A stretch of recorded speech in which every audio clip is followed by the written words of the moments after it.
واعبدوا الله ولا تشركوا به شيئا وبالوالدين إحسانا وبذي القربى واليتامى والمساكين والجار ذي القربى والجار الجنب والصاحب بالجنب وابن السبيل وما ملكت أيمانكم إن الله لا يحب من كان مختالا فخورا الذين يبخلون ويأمرون الناس بالبخل ويكتمون ما آتاهم الله من فضله وأعتدنا للكافرين عذابا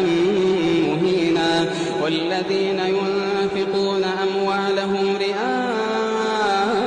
الناس ولا يؤمنون بالله ولا باليوم الآخر ومن يكن الشيطان له قرينا فساء